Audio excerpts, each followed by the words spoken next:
அனைவருக்கும் வணக்கம். இந்த காணொலியில் நம்ம உயர் ரத்த அழுத்தத்துக்கு வைத்திய வழிமுறைகளை பார்ப்போம்.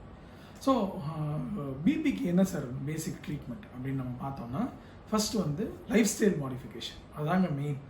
ஸோ என்ன லைஃப் ஸ்டைல் மாடிஃபிகேஷன், என்ன டாக்டர் என்ன பண்ணணும் அப்படின்னு சொன்னால், பிபியும் உப்பும் ஒத்து போகாதுங்க. உப்பு வந்து உடலுக்கு ரொம்ப ரொம்ப அவசியம். ஸோ ஒரு நாளைக்கு 6 கிராமுக்கு மேலே உப்பு அவசியம் நமக்கு தேவைப்படுறது இல்லைங்க.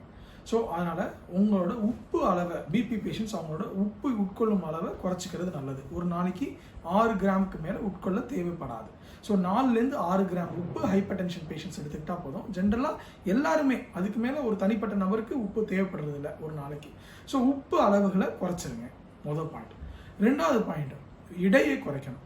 டெய்லி வாக்கிங் போகிறது ரொம்ப நல்லா இருக்கு. நம்ம ரிசர்ச் என்ன சொல்லுது அப்படின்னா, ஒருத்தர் அவரோட உடல் எடையை குறைக்கும் போது ஆட்டோமேட்டிக்காக 5லேருந்து 10 mm பிபி குறையுது அப்படின்னு சொல்கிறாங்க. ஸோ அதை எப்படி அச்சீவ் பண்ணலாம்? ஒரு வாரத்தில் 5 நாளாவது மினிமம் 30லேருந்து 40 நிமிஷம் ஒரு நாளைக்கு நடக்கிறது மிக மிக அவசியம். ஸோ இதை நீங்கள் கண்டிப்பாக கடைப்பிடிக்கும் போது ஆட்டோமேட்டிக்காக உங்களோட பிபி குறைய ஆரம்பிச்சிடும். உங்கள் எடை குறைய ஆரம்பிக்கும் போது உங்கள் பிபியும் ஆட்டோமேட்டிக்காக குறைய ஆரம்பிச்சிடும். உங்களுக்கு தேவைப்படக்கூடிய மருந்து அளவுகளும் குறைஞ்சிரும். ஸோ இது 2வது பாயிண்ட். அதுக்கப்புறம் சிகரெட் பிடிக்கிற பழக்கம் இருந்தாலோ, ஆல்கஹால் எடுக்கிற பழக்கம் இருந்தாலோ, அதை விடுறதோ குறைக்கிறதோ கண்டிப்பாக உங்கள் பிபியை இன்ஃப்ளூயன்ஸ் பண்ணும், பிபியை குறைக்க உதவும். அதனால் புகைப்பிடிப்பராக இருந்தீங்கன்னா அந்த புகைப்பிடிக்கிற பழக்கத்தை விட்டுருங்க. ஆல்கஹால் எடுக்கிறதா இருந்தீங்கன்னா அதை குறைக்க முற்படுங்க.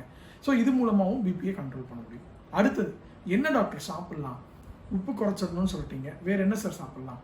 நல்ல காய்கறிகள், பல வகைகள், இதை வந்து நம்ம உணவில் வந்து அட்லீஸ்ட் ஒரு 5ல் 2 பங்காவது ஃப்ரூட்ஸும் வெஜிடபிள்ஸும் நம்ம எடுத்துக்கிட்டால் நம்மளோட பிபி அதிகமாகாமல் பார்த்துக்கலாம். எல்லா வகையான ஃப்ரூட்ஸும் வெஜிடபிள்ஸும் நம்ம எடுத்துக்கலாம். அது மாதிரி சுகர் பேஷண்ட்ஸ் மாதிரி இதுக்கு ரெஸ்ட்ரிக்ஷன் கிடையாது. ஆனால் உங்கள் உணவு உட்கொள்ளும் போது எப்பயும் காய்கறியோ பழமோ ஒவ்வொரு மேஜர் உணவுலையும் இருக்கான்றதை மட்டும் பார்த்துக்குங்க. ஸோ இது அடுத்த வழிமுறை.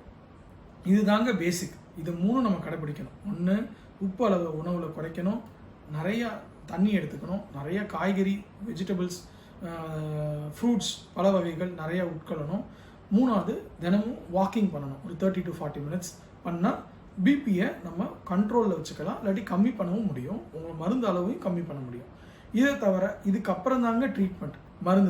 மருந்துகள் எப்போ டாக்டர் கொடுக்க ஆரம்பிக்கிறாங்க? உங்களோட பிபி சஸ்டெயின்டாக 140-90க்கு மேலே இருந்தால் உங்களுக்கு மருந்து வகைகள் கொடுக்குறாங்க. இப்போ பிபி மருந்துகள் பார்த்துக்கிட்டிங்கன்னா, சில மருந்துகள் வந்து உட்கொள்ளும் போது கிட்னியில் ஆக்ட் பண்ணும். சில மருந்துகள் வந்து உங்களோட நீர் போக்கை அதிகரிக்கும். சில மருந்துகள் வந்து லிவர் வழியாக ஆக்ட் பண்ணும். ஸோ உங்கள் மருத்துவர் உங்களோட மிச்ச டிசீஸுகள் கம்பேர் பண்ணி இந்த மருந்துகளை கொடுப்பாரு. பார்த்தீங்கன்னா, ஒரே குடும்பத்தில் நம்ம 2 பேர் இப்போ வைத்தியத்துக்கு போனால் ஒருத்தருக்கு ஹஸ்பண்டுக்கு ஒரு மருந்தும் ஒய்ஃபுக்கு ஒரு மருந்தும் கொடுக்குறாங்க. ஏன் அது மாதிரி அப்படின்னா, பல வெரைட்டி மருந்துகள் இருக்குது, ஒவ்வொருத்தருக்கும் ஒன்று சூட் ஆகும். அதே மாதிரி இன்னொரு விஷயம் பார்த்தீங்கன்னா, சில மருந்துகள் ஆரம்பிக்கிறதே பார்த்தீங்கன்னா 2.5 மில்லிகிராமில் ஆரம்பிக்கும், 2 மில்லிகிராமில் ஆரம்பிக்கும், 1/2 மில்லிகிராமில் ஆரம்பிக்கும். சில மருந்துகளோட பேசிக் மருந்தோட அளவே 40 மில்லிகிராம், 20 மில்லிகிராம்னு இருக்கும். ஸோ சில பேர் என்கிட்ட கேட்பாங்க, எனக்கு 5 வருஷமாக பிபி இருக்குது டாக்டர், எனக்கு வந்து நீங்கள் 5 மில்லிகிராம் மாத்திரை தான் கொடுக்குறீங்க, எங்கள் ஒய்ஃப்க்கு போன மாதம் தான் கண்டுபிடிச்சிங்க பிபின்னு, அதுக்குள்ளே 40 மில்லிகிராம் மாத்திரை கொடுக்குறீங்களே, இது பவர் கூட இல்லையா, இது அவங்களோட உடலை பாதிக்காதா அப்படின்னு கேட்பாங்க. நம்ம என்ன புரிஞ்சுக்கணும்னா, வெவ்வேறு மருந்துகளுக்கு வெவ்வேறு டோஸ். ஸோ ஒருத்தருக்கு கொடுக்குற அதே மருந்தை இன்னொருத்தருக்கு கொடுக்க முடியாது. அதே மாதிரி ஒவ்வொரு மருந்தும் வேறு வேறு டோஸில் வரும்போது டோஸை ஈக்குவேட் பண்ண முடியாது. ஸோ அதனால் நீங்கள் வந்து நான் வந்து 5 மில்லிகிராம் மருந்து சாப்பிட்றேன், அவங்க 40 மில்லிகிராம் மருந்து சாப்பிட்றாங்க அப்படின்னு சொல்லி நீங்களே டாக்டர்கிட்ட கேசாமல் மருந்தை மாற்றிடக்கூடாது. ஸோ அது ரொம்ப தப்பாகிடும். அதனால் மருந்தை வந்து கண்டிப்பாக கண்டினியூ பண்ணணும், டாக்டரோட அட்வைஸ் இல்லாமல் சேஞ்ச் பண்ணக்கூடாது.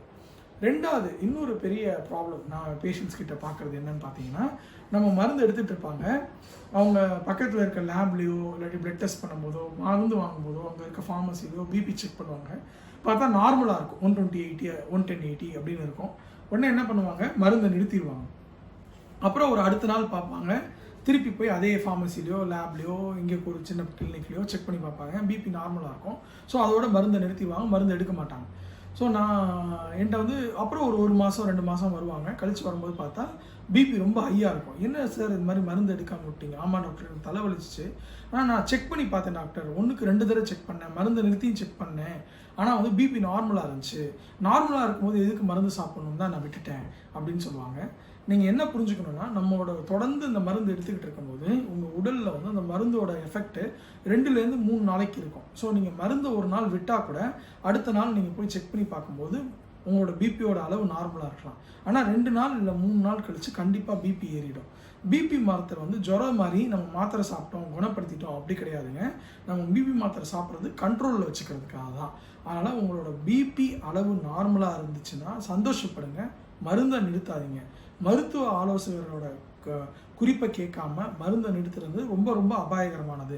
ஏன்னா மருந்தை எடுத்துக்கிட்டு இருக்கவங்க நிறுத்தினா சடனாக பிபி ரைஸ் ஆனால் அதனால் ஸ்ட்ரோக் மாதிரி காம்ப்ளிகேஷன்ஸ் வரக்கூடிய வாய்ப்பு இருக்குது. அதனால் நான் சொன்ன மாதிரி நிறைய பழ வகைகள், கீரை வகைகள், காய்கறிகள் எல்லாம் சாப்பிடுங்க, நல்லா தண்ணி குடிங்க, வாக்கிங் போங்க, டாக்டர் சொல்கிற மெடிசன் எடுங்க, எக்காரணத்துக்கு ஒன்றும் டாக்டர்ஸ் கொடுக்குற மருந்தை மாற்றாதீங்க.